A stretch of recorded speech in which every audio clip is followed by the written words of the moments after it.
Enquanto você se vê como vítima, alguém sempre vai dirigir sua vida por você. Eu estou cansado de ouvir como a geração atual é fraca e doente por conta disso ou daquilo. Estão sempre cansados, sem propósitos, literalmente deixando a vida me levar. Totalmente passivos a tudo o que acontece, nunca tomam o controle de poder mudar as situações e culpam todo mundo pelas consequências disso. Mas você se engana se acha que esse é um aspecto somente dessa geração. Você pode estar deixando sua vida nas mãos de acontecimentos externos sem perceber agora mesmo.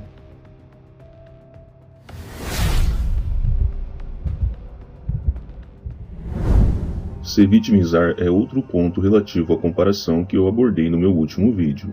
Mas nesse caso, em vez da comparação criar aquela fome de poder, se vitimizar barra todo o seu processo de desenvolvimento.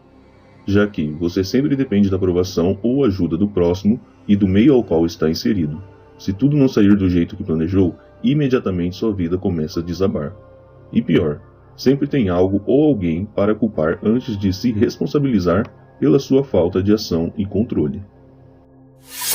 A vida é uma estrada cheia de buracos onde você está com um carro em movimento que só vai parar ao chegar no destino final. Se você vai conseguir desviar de todos os buracos, aprender com os anteriores e aceitar a sua responsabilidade de trocar o pneu furado mesmo que você não queria furá-lo, tudo depende, primeiro, de assumir o volante. A ideia é que a todo momento nos são apresentadas notícias ruins a respeito de qualquer coisa. Tudo parece que está caindo aos poucos. No meio disso, achamos que culpar algo ou alguém trará conforto. E traz, só que temporário. Culpar seus pais, a sociedade, o governo, o azar, não resolve nada por muito tempo. O problema continua ali precisando de uma solução para que você possa dar outros passos rumo ao seu objetivo. Porém, o poder de mudar é totalmente perdido quando mentalmente foi aceita a derrota de um cenário hipotético no futuro por conta dessas notícias. Assumir o volante diante de tantas coisas que parecem fora do lugar para dificultar sua vida não é aceitar ser o responsável por tudo. É aceitar que mesmo em cenários ruins que fogem ao seu planejamento, o melhor é procurar outras alternativas para seguir o seu rumo do que ficar sentado chorando. Você não é culpado da má administração de um governo, por exemplo. Mas se as coisas se tornarem ruins ao ponto da saída do país ser a melhor opção para manter a qualidade de vida, não dá para dizer que tiraram suas opções de escolha.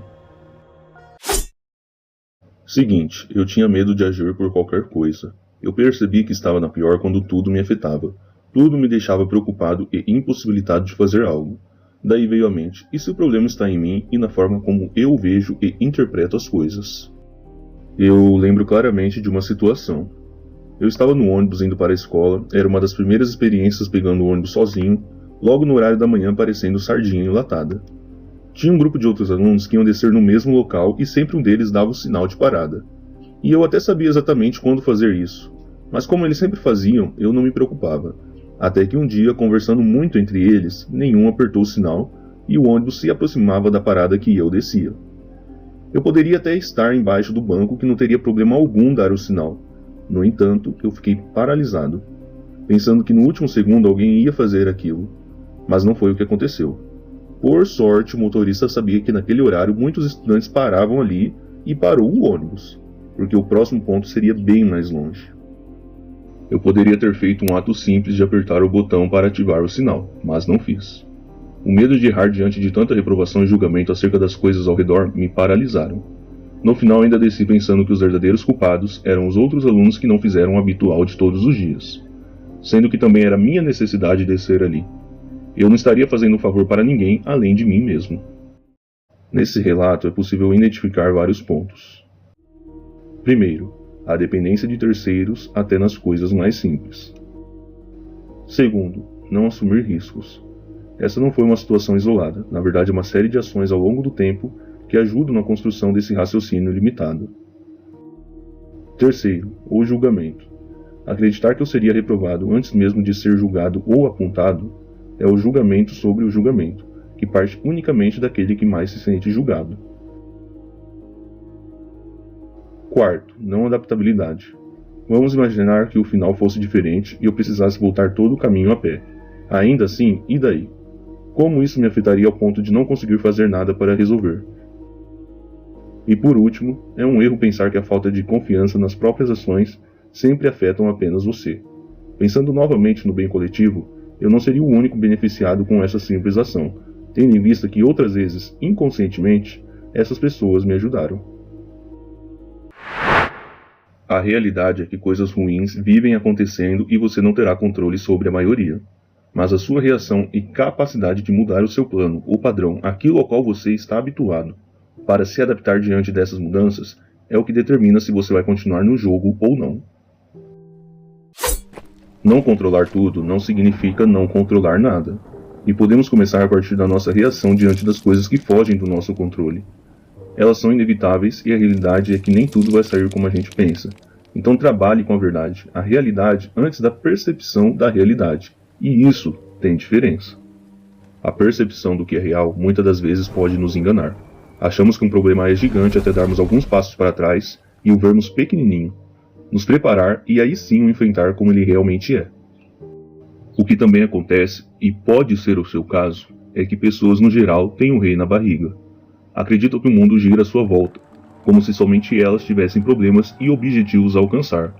Logo todos deveriam parar e cooperar com o grande planejamento na Majestade Suprema. Agora, sem enrolação, vamos ao que você pode fazer para eliminar esses pensamentos limitantes de vez. Comece eliminando as frases "eu não consigo", "pra mim não dá", "eu não posso", e não apenas as troque pelo seu oposto. Mas de fato se pergunte como você vai fazer aquilo que deseja. Se é algo que você quer e a possibilidade de te trazer um bom resultado é grande, vá em frente, não importa o caminho a ser percorrido. E lembre que só é possível saber o verdadeiro resultado daquilo se tentarmos. E aqui também deixo uma sugestão que deu certo para mim e tenho certeza que vai funcionar para você também, que é o ato de assumir um compromisso diariamente. Eu comecei com coisas pequenas, simples, como o hábito de ajeitar a postura quando eu percebia que estava incorreta. Isso somado a beber mais água, cortar alguns alimentos, prática de exercícios, ir mais à igreja e aprender coisas novas, me proporcionam o bem-estar do corpo, mente e espírito, onde essas pequenas conquistas me davam confiança de fazer outras maiores que muitas das vezes fugiam do habitual.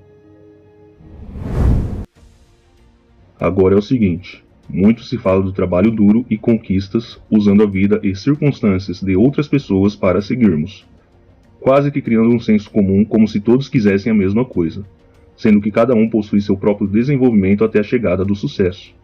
E não é essa falsa responsabilidade que eu quero trazer aqui, por isso evite esse tipo de comparação.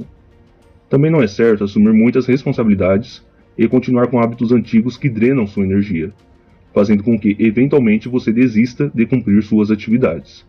Para isso, saiba reconhecer a distração. Meu querido, aqui eu não somente te motivo, mas ensino a de fato agir melhor. Obrigado por me acompanhar e essa é minha contribuição.